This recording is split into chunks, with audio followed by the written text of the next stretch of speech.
Who's paying for this house, huh? Your drug dealer boyfriend? Water explodes from the hose, full pressure. It slams into her face, her chest. She crashes backward onto the grass. You think I'm stupid? Black woman in a $500,000 neighborhood.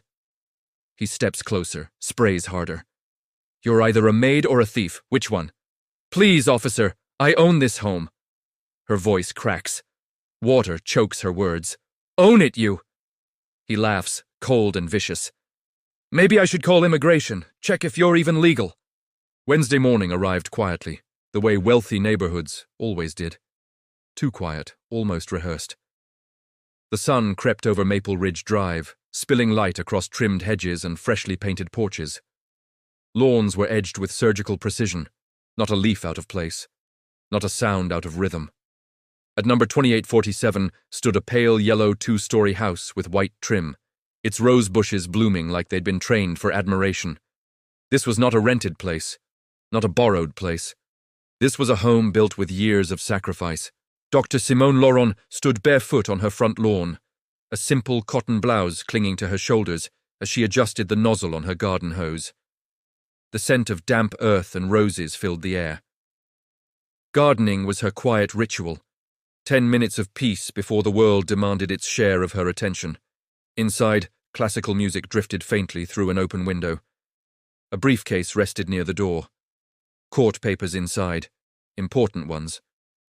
Simone was 42. Calm, composed, a woman used to command, though she never demanded it. Her hair was pulled back casually, no makeup, no jewelry beyond a simple watch. Nothing about her appearance suggested power, only presence. Across the street, a patrol car slowed. Officer Derek Whitmore sat behind the wheel, jaw tightening as his eyes locked onto her. 15 years on the force had taught him one thing. At least, he thought it had. Some things didn't belong. His partner glanced up from his phone. What? Whitmore didn't answer right away. He just stared. Doesn't add up, he muttered. The car rolled to a stop. Simone didn't notice at first. She was focused on the roses, on making sure each one received enough water. That's when a shadow crossed her lawn. She looked up. A uniform. A badge. A man already standing inside her property line. Good morning, officer, she said politely, turning off the spray. Can I help you? He didn't return the greeting. What are you doing here? His voice was flat, sharp, already accusatory. Simone straightened slowly. I live here. Whitmore's eyes swept the house, then snapped back to her face. Disbelief hardened into suspicion. You live here? He asked again, as if the words offended him. Yes, she replied evenly. Is there a problem? That was the moment the air changed. That was the moment curiosity turned into confrontation. And neither of them knew yet that this quiet morning was about to tear a career apart and expose something far uglier than a misunderstanding. What the officer would say next wouldn't just humiliate her. It would trigger a chain of events that neither badge nor authority could stop. And it would all be caught on camera. Officer Whitmore didn't ask permission. He stepped farther onto the lawn, boots pressing into freshly watered grass as if the boundary lines didn't apply to him. ID, he said. Not a request, a command. Let me see some identification. Simone felt the familiar tightening in her chest, the one she'd known since childhood. The one that whispered, stay calm, stay measured. She had argued before packed courtrooms, faced hostile attorneys, and ruled on cases that made headlines. Yet something about standing barefoot on her own lawn made this feel different, more exposed. Officer, she replied carefully, I'm on my own property. I haven't done anything wrong. Whitmore's lips curled slightly, the way men did when they thought patience was a weakness. We've had reports of suspicious activity, he said. She gestured to the roses. Suspicious gardening? He ignored the sarcasm. You don't look like someone who owns a house like this. There it was. The sentence that landed heavier than any accusation. Across the street, a curtain shifted. A neighbor paused mid-dog walk. Someone slowed their car. Whitmore noticed the attention and straightened, puffing up like authority needed an audience. Are you the homeowner? He asked. Or are you working for someone? Simone stared at him. I own this home, he laughed, not loud, not friendly. Right, and I'm the mayor. Before she could respond, an elderly woman's voice floated over the hedges. Officer, Mrs. Henderson called from next door, phone already raised. She lives there. She's my neighbor. Whitmore turned sharply. Ma'am, this doesn't concern you. I'm just saying, put the phone down, he snapped. You're interfering with police business. Mrs. Henderson didn't lower it. She pressed record instead. Simone inhaled slowly. Officer, if you don't have probable cause, you're required to— Oh, now you're a lawyer too, he cut in. Funny how that works. I'm asserting my rights. You have one right now, he said, stepping closer. To cooperate. She could smell his cologne. Cheap, sharp, invading her space. His hand hovered near his belt. Not threatening. Not yet. But deliberate. I'd like your name and badge number, Simone said. That did it. His jaw clenched. You threatening me? No, she replied calmly. I'm documenting this interaction. Behind him, his younger partner hovered near the patrol car, shifting uneasily. He looked like he wanted to disappear. Phones were out now. More neighbors. A teenager on a bike stopped, filming openly. Whitmore noticed. His voice rose. Last chance, he barked. Show me proof you live here, or I'm detaining you. For what? Simone asked. Standing in my own yard? He looked at the garden hose still coiled near her feet. Put that down, he ordered. It's a hose. Put it down. She obeyed, slowly, carefully. The water pooled at their feet. Whitmore reached for his radio, and in that moment, before anyone could stop it, everything tipped. The mistake that followed would last less than a second, but the consequences would follow him for the rest of his life. Dispatch, Whitmore said into his radio, eyes never leaving Simone. Requesting backup, uncooperative subject. The word uncooperative hung in the air like an accusation already proven. Simone's pulse thudded in her ears. She glanced briefly at the small crowd gathering. Neighbors, phones raised, faces tight with concern. She saw Mrs. Henderson shaking, the teenager's live stream comments scrolling fast enough to blur. Officer, Simone said evenly, you're escalating a situation that doesn't require escalation. Whitmore didn't respond. He took a step closer. Keep your hands where I can see them. They've been visible the entire time, she replied. Don't argue with me. I'm not arguing. I'm standing. The younger officer finally spoke from near the patrol car. Derek, maybe we should slow this down. Whitmore snapped his head back. Stay where you are! The rookie went silent. Simone felt it then, the unmistakable shift from authority to aggression. She could sense it the way animals sense a storm before it breaks. Fine, she said. I'll get my identification. Slow, Whitmore warned. Any sudden move and this goes bad for you. She nodded and reached behind her carefully. Her foot brushed the edge of the garden hose. It slipped. Not dramatically. Not violently. Just enough to jerk the nozzle. A thin arc of water sprayed up, barely touching Whitmore's pant leg. A splash. Nothing more. For half a second, no one breathed. Whitmore looked down at the damp spot on his uniform. Then he looked at her. Did you just assault me? He shouted. What? No! I tripped, Simone said quickly. It was an accident. I saw that, Mrs. Henderson yelled. She tripped! Whitmore bent, snatched the hose from the grass, and twisted the nozzle hard. Derek, stop! The younger officer shouted, breaking into a run. But it was already too late. The water exploded forward, full force. It slammed into Simone's face and chest like a punch. She screamed, staggered, and fell backward into the lawn. The pressure didn't stop. It followed her down, pinning her to the ground, flooding her mouth, her nose, her ears. Stop! Someone screamed. Turn it off! Another voice cried. Whitmore stood over her, jaw clenched, eyes wild. You think you can play games with me? He yelled over the roar of water. You think you're special? She tried to shield her face, tried to breathe, couldn't. Seconds dragged, 10, 20, 30. Phones captured everything. Finally, he released the trigger. Silence rushed in, broken only by Simone's ragged gasps. She lay soaked and shaking, mascara streaking down her face. legal papers floating in puddles beside her briefcase. Whitmore tossed the hose aside, breathing hard. "Maybe that'll cool you off," he sneered. Slowly, very slowly, Simone pushed herself up, and when she spoke, her voice was quiet, steady. "Officer Whitmore," she said, "you have just made the worst mistake of your life." What she reached for next would drain the color from his face and turn every camera into a witness he could never silence. The lawn had gone silent, no shouting, no sirens. Just the sound of water dripping from Simone's clothes and the faint buzzing of phones still recording. Whitmore scoffed. "Is that supposed to scare me?" he said. "You think threats mean something now?" Simone didn't answer him right away. She wiped her face slowly, pushing wet curls away from her eyes. Her hands were shaking, not from fear but from cold and shock. Still, her posture changed. The victim stood up straight. "I'm going to reach into my back pocket," she said calmly, very slowly. Whitmore's hand snapped to his belt. "Don't you dare." "My identification is there," she replied. "You demanded it." The crowd murmured. Someone whispered, "Let her." Whitmore hesitated. Cameras were everywhere now. He nodded sharply. "Slow," he warned. Simone reached back, fingers struggling against soaked denim. For a moment, nothing came free. Then she pulled it out.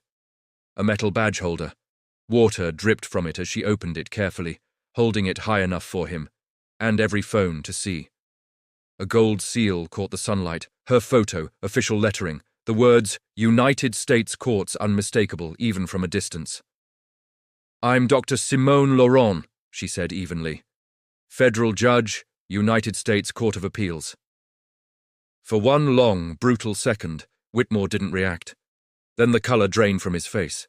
That's fake," he stammered. "That has to be fake." The younger officer rushed forward, phone already in his hand. His fingers flew across the screen. His eyes widened. "Oh, God," he whispered. "Derek. It's real." He turned the phone around. A professional portrait filled the screen. Simone, in judicial robes, American flag behind her. Same face, same woman. Appointed, confirmed, sitting judge. Whitmore staggered back like he'd been struck. The teenager's live stream exploded with comments. "That cop is done. He sprayed a federal judge. Career over." Mrs. Henderson gasped and covered her mouth. "I told him," she whispered. "I tried to tell him." Simone closed the badge holder and slid it back into her pocket. "You assaulted a federal judge on her own property," she continued calmly, "in front of dozens of witnesses." His voice broke. I didn't know." She tilted her head slightly. "If I wasn't a judge, would it have been acceptable?" He couldn't answer. Sirens wailed in the distance now. Real ones this time. Simone turned to the younger officer. "Badge number?" He swallowed hard. 2847, Your Honor." "You witnessed everything?" "Yes." "And you attempted to stop him?" "Yes." She nodded once. "Good." She pulled out her phone and tapped to contact. Whitmore dropped to his knees in the wet grass. "Please," he sobbed. "I have kids. I made a mistake." Simone looked down at him, her voice steady as stone. "No," she said, "you made a choice." As police leadership raced toward the scene, the world began watching, and what they would uncover next would be far worse than a single act of violence. Simone pressed the phone to her ear, eyes never leaving the man kneeling in her yard. "Yes," she said calmly. "This is Judge Lauren. I need the chief of police at my residence immediately." She gave the address once, clearly, deliberately. Whitmore's shoulders slumped further with every word. Within minutes, patrol cars arrived, then another, and another. Blue and red lights splashed across manicured lawns that had never known chaos. Neighbors stepped back as yellow tape went up, crime scene tape, right across Simone's rose bushes. The irony wasn't lost on anyone. The police chief arrived in person, her face tight with controlled fury. She took in the soaked judge, the kneeling officer, the crowd of witnesses, the phones still raised. "Judge Lauren," she said, voice low. "I am so sorry." "Your apology is noted," Simone replied. "Action matters more." The chief turned to Whitmore. "Stand up." He tried. His legs nearly buckled. Badge, weapon, now.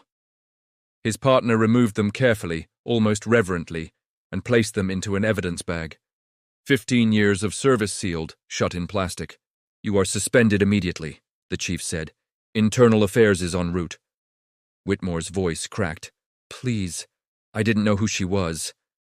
The chief's eyes hardened. That makes it worse. A news van screeched to a stop at the corner. A reporter jumped out, microphone already raised. Judge Laron, she called. Can you tell us what happened? Simone hesitated. Then she stepped forward. My name is Simone Lauren, she said, her voice carrying clearly. This morning I was watering flowers in my own yard when Officer Whitmore approached me. He accused me of not belonging in my neighborhood. He demanded proof I could afford my home, and when water accidentally touched his uniform, he assaulted me. Gasps rippled through the crowd. He did this because he assumed I was powerless, Simone continued. He was wrong. Behind her, Whitmore buried his face in his hands as cameras captured everything. An unmarked federal vehicle arrived next. A woman stepped out, flashing credentials. Special Agent Kim, she said. FBI Civil Rights Division. The words hit like thunder. Agent Kim surveyed the scene. Judge Lauren, we'll be opening a federal investigation. Whitmore let out a sound halfway between a sob and a whimper. More neighbors emerged now, people who had watched silently from windows, unsure whether to speak. They spoke now. They filmed now. Silence had lost its comfort. Simone accepted a towel from Mrs. Henderson, wrapping it around her shoulders. You were brave, Simone told her. Mrs. Henderson shook her head. You were. Sirens faded as official vehicles replaced them. Evidence markers appeared on the lawn. The garden hose lay coiled in a plastic bag like a weapon. Whitmore was escorted away from the center of the scene. Not arrested yet, but no longer protected. Simone watched him go, then turned back to the cameras. This isn't about revenge, she said. It's about accountability. But what investigators uncovered next would reveal this wasn't an isolated incident. It was a pattern years in the making. By afternoon, Maple Ridge Drive no longer belonged to the quiet rhythm of privilege. It belonged to investigators. Unmarked cars lined the curb. Internal Affairs officers moved with clipboards and cameras, documenting everything, the crushed rose stems, the soaked legal papers, the exact position where Simone had fallen. What had been a front lawn hours earlier was now a living record of misconduct. Inside the patrol car, Whitmore sat stiffly, hands clenched together, staring straight ahead. He wasn't handcuffed, not yet. But the weight of what he'd done pressed down harder than steel ever could. At headquarters, Internal Affairs didn't waste time. They pulled his file, and that's when the room went quiet. One complaint became two became 5, then 10. Excessive force allegations, racial profiling accusations, unlawful stops in high-value neighborhoods. Each one stamped unfounded, each one quietly dismissed. A lieutenant leaned back in his chair, rubbing his temples. Why was he still on the street? No one answered. Meanwhile, Simone sat at her kitchen table wrapped in a sweater, a warm mug untouched in her hands. Her husband stood nearby, silent, protective. She listened as Agent Kim laid out the process. Federal review, civil rights charges, witness coordination. You're not just a victim, the agent said gently. You're a key witness. Simone nodded. Then let's do this properly. Across the city, the video exploded. Local news became national, then international. The headlines spread faster than facts ever did. Officer sprays homeowner with hose. Identity shocks viewers. But viewers didn't stop at the shock. They started digging. Former residents came forward. A college student described being stopped for looking suspicious while walking home. A delivery driver recalled being forced to empty his truck on the sidewalk. A retired veteran told of being questioned in front of his own house. All the same officer, all the same tone, all the same neighborhoods. By nightfall, Internal Affairs had reopened every complaint tied to Whitmore's name. The police chief stood before a press conference, jaw set. We are reviewing our processes, she said carefully. No officer is above the law. But behind closed doors, panic crept in. Emails were pulled, texts reviewed, body camera gaps flagged, Footage turned off during key encounters. Patterns emerged too consistent to ignore. A senior investigator whispered, "This goes beyond him." And it did. Back on Maple Ridge Drive, Simone stood at her front window, watching the last investigators pack up. Her roses were trampled, her sanctuary violated, yet something inside her had hardened, not into bitterness, but resolve. Her phone buzzed. A message from the court, then another from a civil rights organization, then one more, from a woman she didn't know, thanking her for standing. Simone exhaled slowly. This was no longer just her story. It was about every moment that hadn't been filmed, every voice that had been ignored, every file quietly stamped and buried, and now those files were being pulled back into the light. As the investigation widened, one truth became impossible to deny. This officer hadn't slipped once. He'd been protected for years. By the next morning, Whitmore's name was everywhere. Not whispered, not protected, printed in bold. Internal affairs officers worked through the night, stacking files across a long conference table. Each folder carried a date, a name, a complaint that had once been brushed aside. Now, under fresh eyes, the pattern was impossible to deny. "Same neighborhoods," one investigator said quietly. "Same language," another added. "Same outcome," a third finished. "No discipline." Someone finally asked the question no one wanted to answer. Who kept clearing him? At the center of it all was a supervisor's signature, over and over again. Meanwhile, Whitmore sat alone in an interview room, no badge on his chest, no radio crackling at his shoulder, just a plastic chair and a bottle of untouched water. The walls felt closer than they ever had in 15 years on the street. His phone buzzed non-stop, missed calls, messages he couldn't bring himself to read. At one point, he buried his face in his hands and whispered, "It wasn't supposed to go this far." But it already had. Across town, Simone arrived at the courthouse, not to preside, but to be briefed. Judges paused as she passed. Some nodded with quiet respect. Others looked away, unsure of what to say.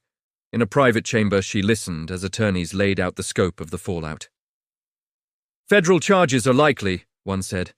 "Civil litigation is unavoidable," another added. "And the department," a third hesitated, "is facing serious scrutiny." Simone absorbed it all without interruption. "Good," she said finally. They blinked. "Good?" "Yes," Simone replied. "Sunlight is overdue." Outside, protesters gathered, not in anger but in recognition. Handwritten signs, quiet chants. People who had felt unseen now felt represented. Back at police headquarters, the chief stared at a screen filled with numbers. Complaints, settlements, payouts. The cost of silence tallied in millions. "This ends now," she said. Orders went out before noon. Immediate suspension. Full cooperation with federal authorities. Mandatory review of all prior misconduct cases. The walls were closing in, not just on Whitmore, but on the system that had shielded him.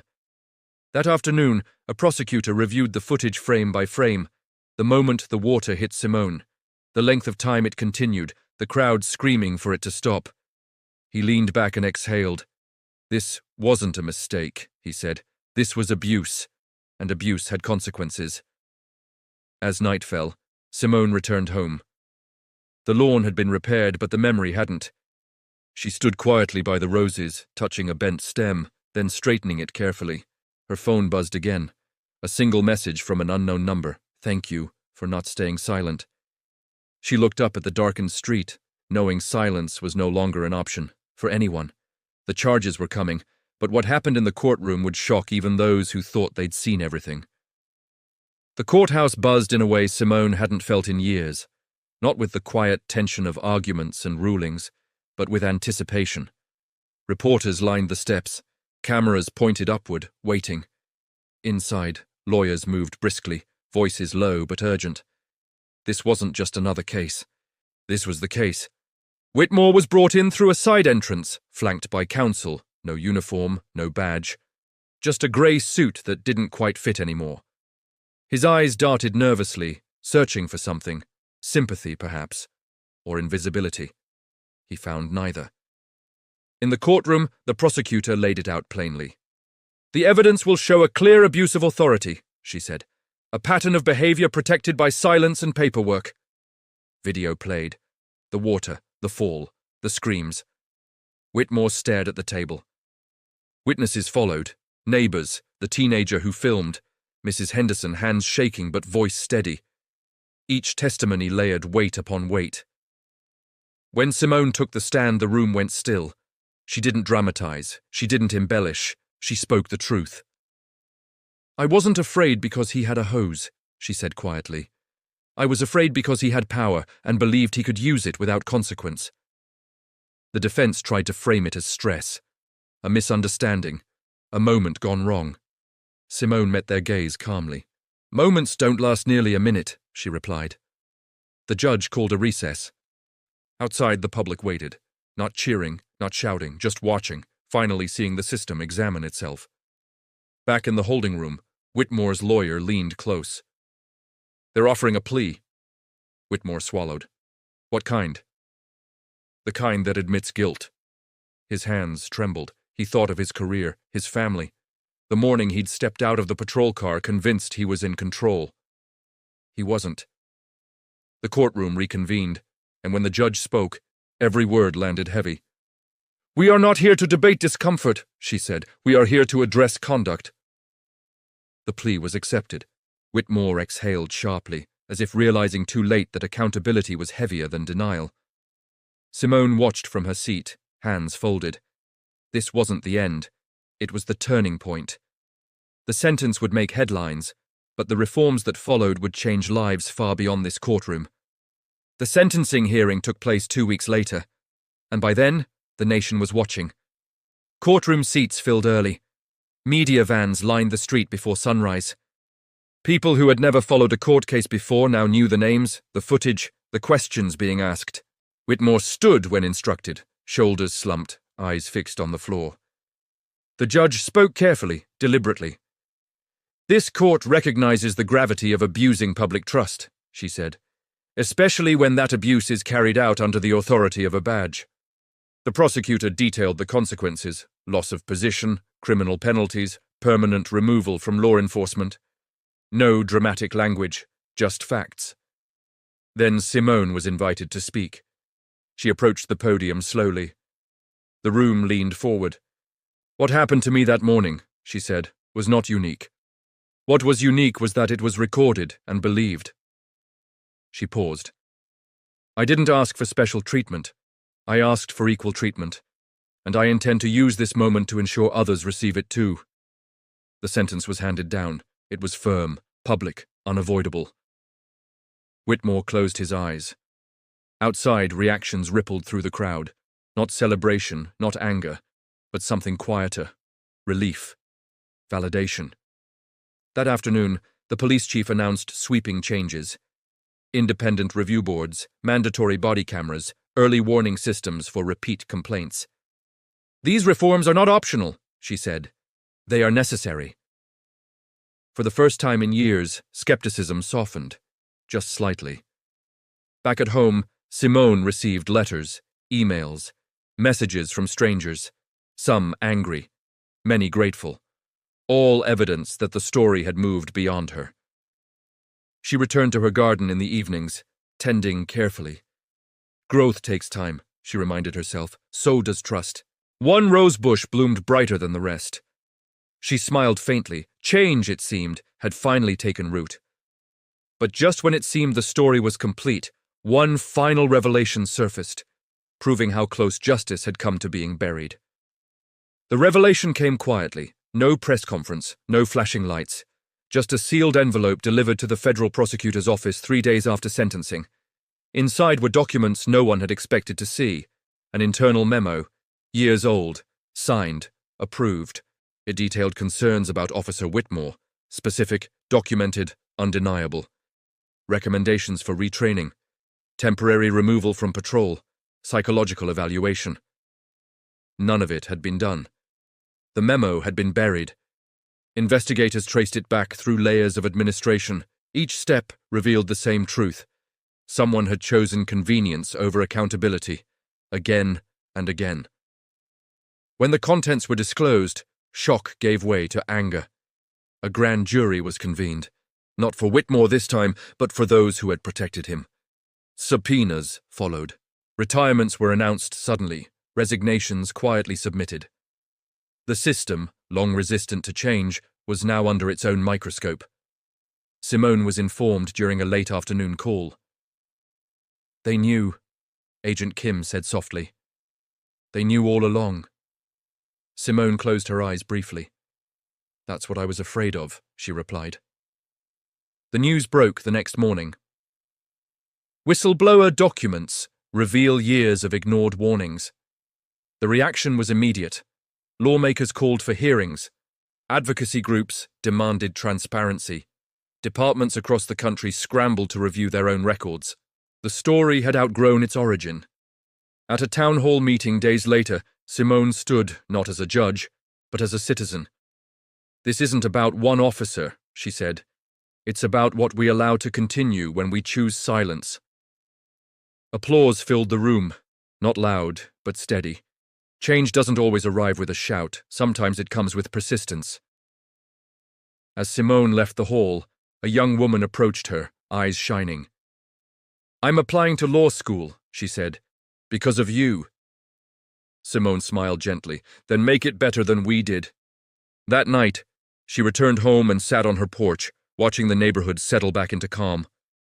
The same street, the same houses, but something fundamental had shifted.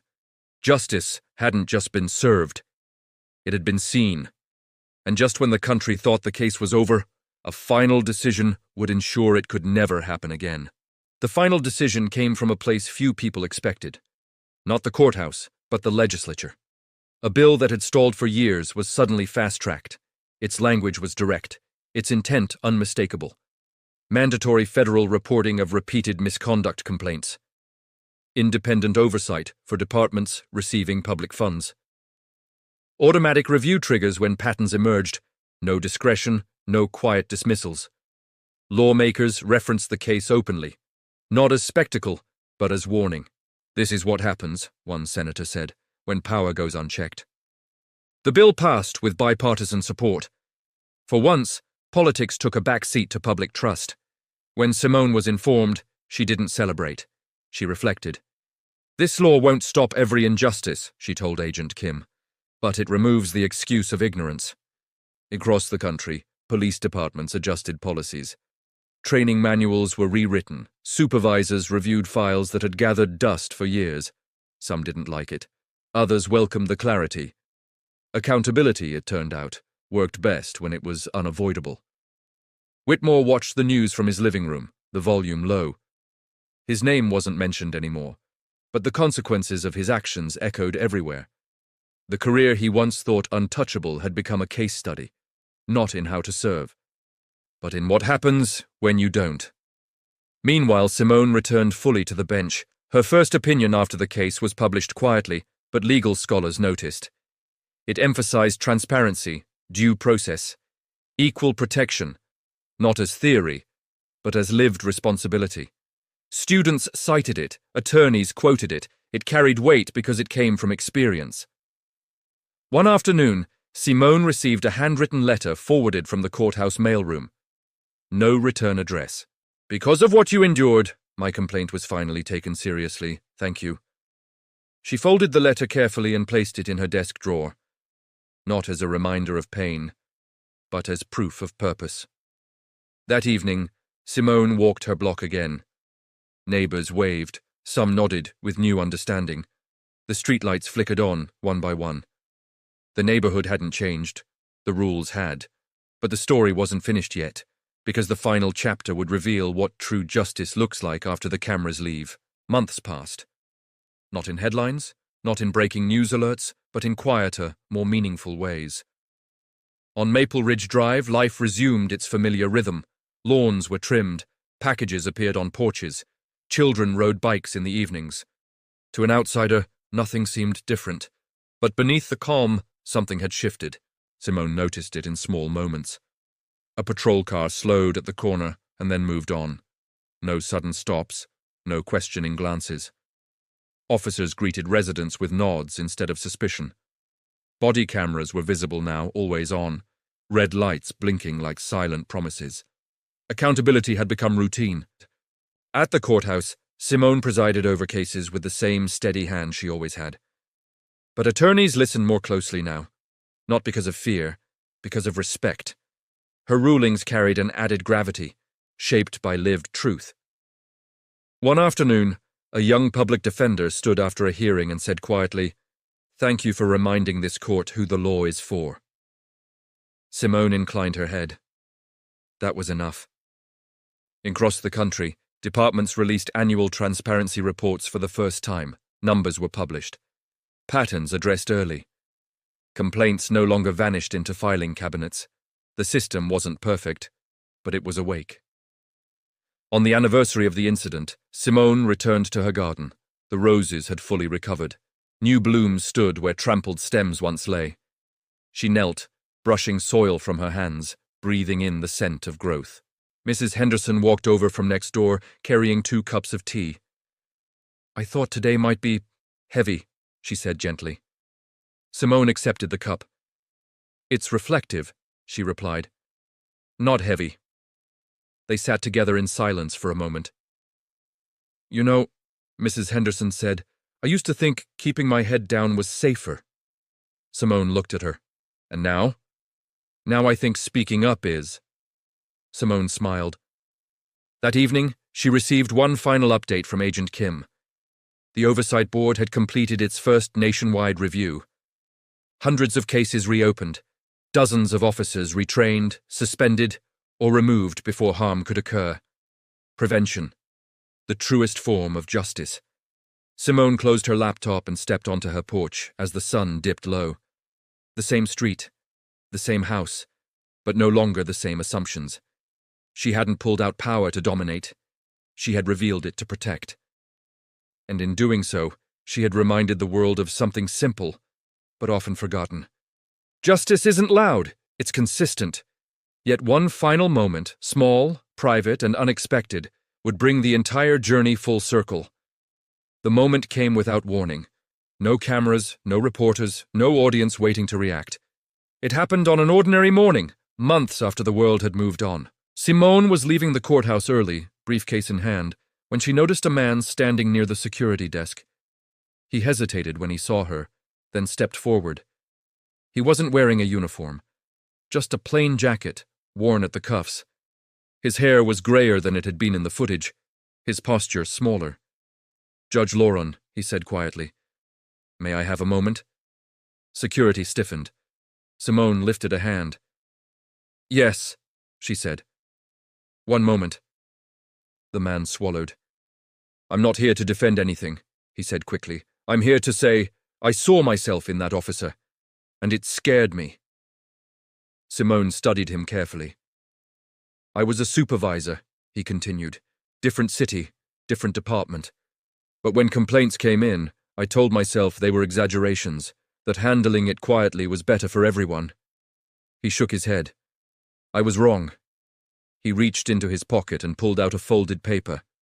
"I resigned," he said, "and I testified. Because of you." Simone didn't speak at first. Then she said, "Because of the truth." He nodded. "Yes, because of the truth." He stepped back, offering a small, respectful bow of his head before walking away. Simone stood there longer than she realized, not because of what he'd said, but because of what it meant. Justice wasn't just punishment, it was transformation. That afternoon, Simone returned home and found a small envelope in her mailbox. Inside was a child's drawing, a house, flowers, a woman standing tall beneath a bright sun. On the back, written in careful handwriting, "My mom says you made things safer." Simone smiled, eyes stinging slightly. She placed the drawing on her refrigerator, right beside court schedules and grocery lists, exactly where it belonged. Life didn't become perfect, but it became more honest. And sometimes, that's enough to change everything. As the sun set over Maple Ridge Drive, Simone watered her garden once more. The hose rested gently in her hands. The water flowed calmly, obediently. No fear, no assumptions. Just peace. Sometimes justice doesn't arrive with force. It arrives when the truth is finally allowed to stand. If this story moved you, if it made you angry, hopeful, or reminded you why standing your ground matters, subscribe now so you don't miss stories where justice shows up when it's least expected. Like this video if you believe power should never silence dignity, and share it with someone who still believes the truth always comes out. Before you go, you won't believe what happens in the next story. A billionaire chose his mistress, humiliated his pregnant wife in public, thought she was alone until 3 men stepped off a $50 million private jet. What they did next left everyone begging. Click the next video on your screen now. This one will stay with you.